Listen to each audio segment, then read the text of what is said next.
Hello दोस्तों, स्वागत है फिर से हमारे यूट्यूब चैनल पर एक नई वीडियो के साथ, एक नई सच्ची घटना के साथ। दोस्तों, आज की कहानी कुछ ऐसी है कि एक नाबालिग लड़की को व्यक्ति उसे शक्तिवर्धन की कुछ दवाइयां दिया करता था, जिसके कारण उसके शरीर के अंदर बहुत ही तेजी से उत्तेजना होती थी और वो सब कुछ करती थी जो चाह के भी वो करना नहीं चाहती थी। दोस्तों, आज की कहानी है वो इसी पर डिपेंड है, इसी पर निर्भर है।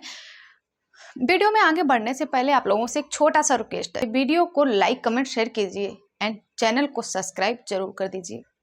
और हाँ, वीडियो को शेयर करना बिल्कुल भी मत भूलना। वक्त को जाया ना करते हुए बढ़ते हैं वीडियो में आगे और जानते हैं कि आखिर इस कहानी में ऐसा क्या हुआ था।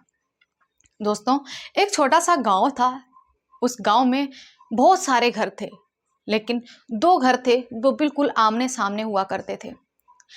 एक घर में एक व्यक्ति रहता था जिसमें वो अपनी पत्नी के साथ रहता था। एक दूसरे घर में एक महिला रहती थी जो अपनी बेटी के साथ रहती थी, लेकिन उसका पति बाहर कमाने के लिए गया हुआ था। जब वो व्यक्ति उस 8 साल की लड़की को जब अकेला देखता था तो उसे कुछ ऐसी चीजें खाने को दिया करता था जिसे खाकर उसके अंदर एक अजीब सी हलचल सी पैदा होती। तभी वो लड़की एक बार उस व्यक्ति के चंगुल में फंस गई और उस व्यक्ति ने उस लड़की को कुछ ऐसा खाने को लिए दिया जिसके खाते ही कुछ समय के बाद उस लड़की के अंदर तेजी से उत्तेजना होने लगी और हार्मोन्स बढ़ने लगे। वो व्यक्ति उस लड़की को ऐसे अजीब अजीब हिस्सों में छूने लगा। वो लड़की को अजीब अजीब हिस्सों पर छूने लगा, लेकिन लड़की ऐसा करना नहीं चाहती थी। लेकिन जब वो दवाई का असर होता है तो लड़की अपने ही आप वो ऐसे हो जाती कि उसे कुछ पता ही नहीं चलता है कि आखिर उसके साथ हो क्या रहा है। धीरे धीरे ये सिलसिला बढ़ता गया। उस लड़की ने एक दिन अपनी माँ को बताया कि माँ, जो सामने वाले अंकल हैं वो मुझे कुछ ऐसी चीज खाने को देते हैं जिसके बाद खाने के बाद मुझे कुछ किसी न किसी के साथ गलत करने का मन करता है। लेकिन उस महिला ने सुना और उस लड़की की बात को इग्नोर कर दिया। इसके बाद जैसे ही फिर से मौका मिला, उस व्यक्ति ने फिर से उस लड़की को बुलाया और खाने के लिए दिया। उस लड़की ने फिर से खाया और फिर उस व्यक्ति ने उस लड़की से कहा कि अगर तुम इसके बारे में अपनी मम्मी को बताई, तुम्हें और तुम्हारी मम्मी को जिंदा नहीं छोड़ेंगे। लड़की डर जाती है और वो सब कुछ करने लगती है जो वो व्यक्ति चाहता था। लड़की उस व्यक्ति के चंगुल में इस तरीके से फंस जाती है कि वो ना चाहते हुए भी उस व्यक्ति के साथ मजबूरी में सारा कुछ कर। धीरे धीरे लड़की जवान हुई और उस व्यक्ति की भी उम्र बढ़ने लगी, लेकिन उसके शरीर के अंदर दवाइयों का असर बहुत ही ज्यादा हो चुका था। अब लड़की को सेक्स करने की लत लग चुकी थी। लड़की जब उस व्यक्ति की उम्र बढ़ गई तो लड़की ने एक ऐसे लड़के को चुना जो उसके साथ फिजिकल हो सके और उसके साथ भाग सके, बातचीत कर सके, उसे इन सब चीज़ों से बहुत ही ज़्यादा लगाव। धीरे धीरे लड़की जब 17-18 साल की हुई तो लड़की अचानक ही एक दिन घर से गायब हो गई। तभी उस महिला ने अपने पति के पास फोन किया और रोते हुए कहा कि हमारी बेटी पता नहीं कहाँ गायब हो गई है। लेकिन उस टाइम लड़की 17 वर्ष की थी। दोस्तों, ये वाकया है 2021 का। 17 साल की लड़की थी। अब लड़की नाबालिग थी।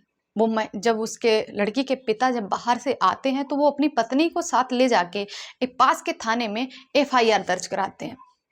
जब FIR दर्ज कराते हैं तो वो महिला पुलिस को सारा कुछ बता दी कि किस तरीके से उस व्यक्ति ने उसे कुछ खाने में दिया और किस तरीके से उसे छुआ। इसके बाद उसने कहा कि अब तुम मुझे बता रही हो, तुमने बताने में बहुत देर कर दी। जब तुम्हें ये सब पहले ही पता था तो तुम्हें पहले ही बताना चाहिए था। लेकिन वो महिला वहां पर रो रही थी। इसके बाद पुलिस ने उन लोगों को ढूंढने की कोशिश की और उस व्यक्ति को और उसकी पत्नी को गिरफ्तार करके उसे जेल में डाल दिया। और इधर पुलिस ने अपना काम शुरू कर दिया। अब पुलिस उन लड़का और लड़की को ढूंढने के लिए रवाना हो गई। धीरे धीरे छानबीन करने के बाद वो लड़का और लड़की पकड़े जाते हैं। पुलिस ने उन्हें गिरफ्तार किया। जब उनसे पूछताछ की तो लड़की ने सारा वाकया बताया। जब उस लड़की से पूछा गया तो उस लड़की ने बताया कि अंकल हमेशा मुझे कुछ ना कुछ खाने के लिए देते थे और खाने में कुछ ऐसी दवाइयां देते थे जिसके कारण मेरे अंदर बहुत ही तेजी से उत्तेजना होती थी। ना चाहते हुए मुझे अंकल के साथ वो सब कुछ करना पड़ रहा था जो हम नहीं करना चाहते थे। एक बार जब हमने अपनी माँ को बताना चाहा तो अंकल ने मुझे धमकी दी कि अगर तुम अपनी माँ को बताओगे तो तुम्हें और तुम्हारी माँ को दोनों को हम खत्म कर देंगे। इसी की डर की वजह से उस लड़की ने पुलिस को यानी अपनी मम्मी को नहीं बताया। पुलिस उन सबकी बातें सुन ही रही थी, उस लड़की के बयान ले रही थी, लेकिन अब जब धीरे धीरे टाइम बीतता गया तो मेरे अंदर इस सब चीज़ों के लिए बहुत ही ज़्यादा प्यास बढ़ गई थी। मुझे ऐसा लगता था कि हमेशा कोई ना कोई मेरे पास में होना चाहिए। तभी लड़की ने सोचा कि क्यों ना कोई ऐसा लड़का हो जो हमसे बात भी कर सके, जो मुझे भगा के ले जाए यहाँ से और जो मुझे हमेशा अपने साथ में रखे। तभी उसने एक लड़के को खोजा और उसे एक लड़का मिल गया। इसके बाद लड़की ने उस लड़के से बातचीत करना स्टार्ट किया और कुछ ही दिनों के बाद वो लड़की उस लड़के के साथ भाग गई। ये सब वाकया सुनने के बाद पुलिस ने उस लड़की के माता पिता को भी डांटा, उसकी माँ को बहुत ज़्यादा डांट लगाई और ये भी कहा कि अगर तुमने वक्त रहते ही सब कुछ बता दिया होता तो शायद आज ये नौबत यहाँ तक नहीं आती। इसके बाद उसने अपील की कि जो भी गलती की है उसके हस्बैंड ने की है, इसमें उस महिला का कोई भी हाथ नहीं है। इसके बाद महिला ने अपनी रिहाई की गुहार लगाई और उस व्यक्ति की पत्नी को रिहा कर दिया गया। इसके बाद उस व्यक्ति ने भी हाई कोर्ट में अपील की, लेकिन हाई कोर्ट ने उसकी सजा को बरकरार रखा। हाई कोर्ट ने सीधे आदेश दिया कि तुमने जो काम किया है उसके लिए तुम्हें जमानत नहीं मिलेगी। इसके लिए तो जो भी सख्त से सख्त सजा होनी चाहिए वो तुम्हें मिलनी चाहिए। दोस्तों इसके बाद वो आज भी व्यक्ति वो जेल में ही है।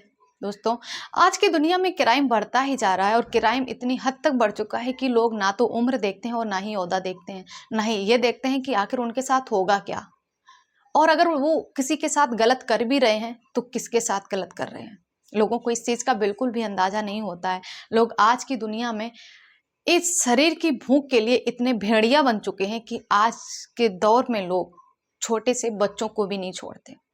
दोस्तों वीडियो कैसी लगी कमेंट सेक्शन में जरूर बताना और वीडियो को ज़्यादा से ज़्यादा शेयर करना, वीडियो को लाइक कमेंट एंड चैनल को सब्सक्राइब जरूर कर देना। दोस्तों मिलते हैं इसी के साथ नेक्स्ट वीडियो में, तब तक के लिए धन्यवाद।